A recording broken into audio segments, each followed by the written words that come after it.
Assalamualaikum warahmatullahi wabarakatuh. Hari ini kita akan membahas tentang bagaimana mempersiapkan proposal penelitian.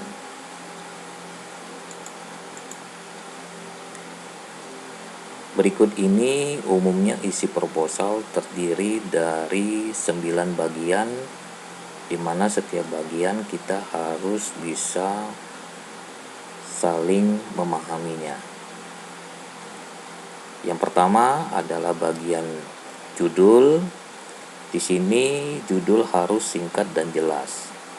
Judul penelitian berisi pernyataan yang secara spesifik mencerminkan isi penelitian yang akan dilakukan.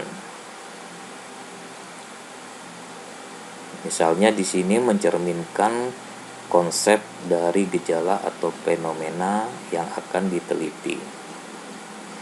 Jumlah kata pada judul penelitian antara 14 sampai 20 kata. Berikutnya bagian latar belakang. Pada bagian ini harus berisi alasan penelitian yang Anda ingin lakukan. Mengapa Anda ingin melakukan penelitian tersebut? Mengapa penelitian itu sangat dibutuhkan? Pada dasarnya Anda harus meyakinkan orang lain bahwa apa yang Anda tulis atau bicarakan atau Anda lakukan dalam proposal ini adalah penting untuk dilakukan. Berikutnya, rumusan masalah. Rumusan masalah adalah berisi pertanyaan-pertanyaan mengenai masalah atau kejadian yang berbentuk kalimat tanya yang sederhana, singkat, padat, dan jelas. Rumusan masalah mempertanyakan beberapa hal yang berkaitan dengan suatu penelitian, di mana nantinya jawaban dari penelitian inilah yang akan menjadi hasil penelitian tersebut. Berikutnya adalah tujuan penelitian. Pada tujuan penelitian harus relevan dengan identitas masalah yang akan dihadapi. Tujuan penelitian harus mengungkapkan keinginan si peneliti untuk mendapatkan jawaban atas masalah penelitian yang diajukan tersebut. Berikutnya, manfaat penelitian. Di sini adalah keuntungan atau potensi yang bisa diperoleh oleh pihak-pihak tertentu setelah penelitian tersebut diselesaikan. Misalnya untuk si peneliti itu sendiri, institusi atau organisasi, atau pihak lain yang nantinya digunakan penelitian tersebut.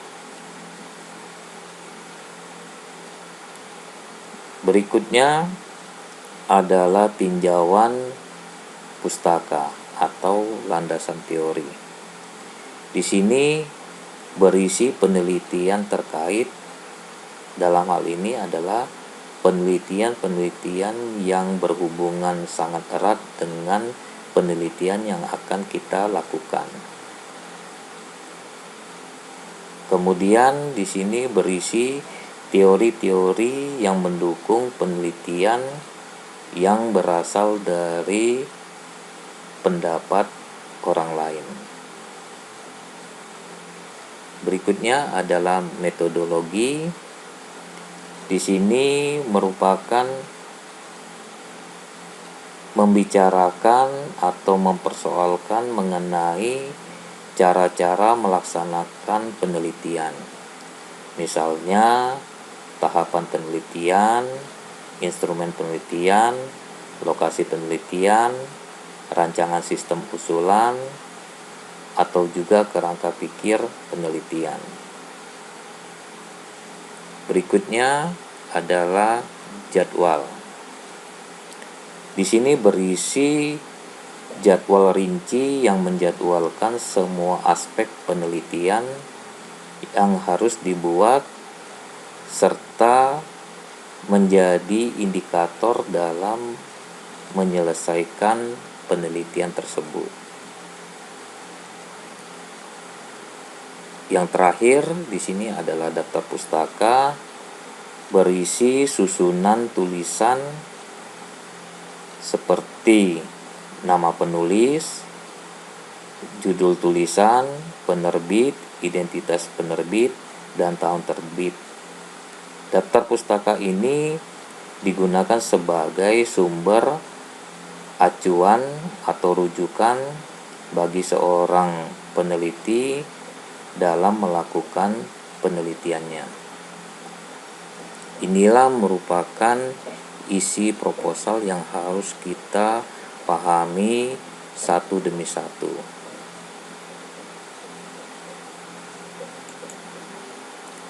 Berikut ini adalah tips bagaimana proposal bisa diterima. Yang pertama, adanya relevansi bidang keilmuan dengan penelitian yang akan dilakukan. Yang kedua, penelitian itu harus unik atau berbeda. Yang ketiga, latar belakang dan tinjauan pustaka yang komprehensif dan menyeluruh telah dilakukan. Berikutnya, relevansi antara masalah yang akan ditangani dan pendekatan metode yang diadopsi atau digunakan. Berikutnya, relevansi antara latar belakang pengetahuan atau pengalaman dari si peneliti itu sendiri. Berikutnya adalah jadwal, sumber daya, dan anggaran sudah dibuat dengan baik. Walaupun misalnya digunakan untuk proposal penelitian tugas akhir, anggaran tidak ditulis dalam proposal tersebut, tetapi harus kita buat. Walaupun nantinya tidak ditampilkan. Berikutnya adalah hasil penemuan suatu penelitian, apakah dalam bentuk model, aplikasi, atau prototipe, atau bentuk yang lain. Inilah merupakan tips bagaimana proposal bisa diterima.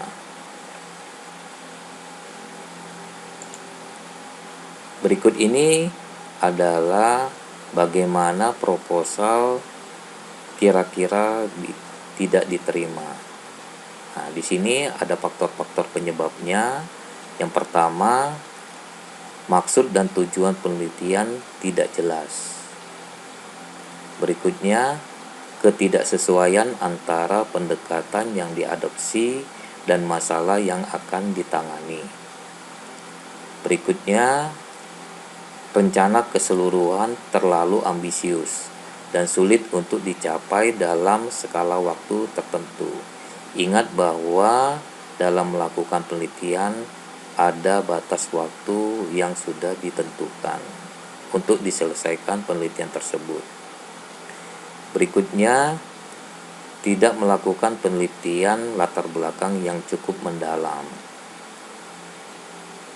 Berikutnya, masalah dianggap tidak cukup penting.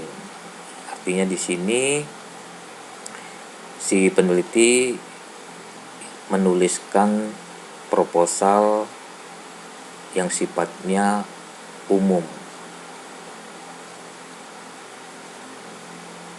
Berikutnya, informasi tentang pengumpulan data tidak cukup rinci. Berikutnya, informasi tentang metode analisis data tidak cukup rinci. Berikutnya, jadwal penelitian tidak tepat atau tidak realistis. Berikutnya, sumber daya dan anggaran belum dipikirkan dengan matang. Berikutnya, topik penelitian yang akan dilakukan sifatnya berulang, artinya sudah sering dilakukan oleh peneliti-peneliti sebelumnya. Inilah hal-hal yang bisa menyebabkan proposal kita tidak diterima, sehingga hal-hal seperti ini bisa kita antisipasi sebelumnya. Terima kasih, semoga bermanfaat. Wassalamualaikum warahmatullahi wabarakatuh.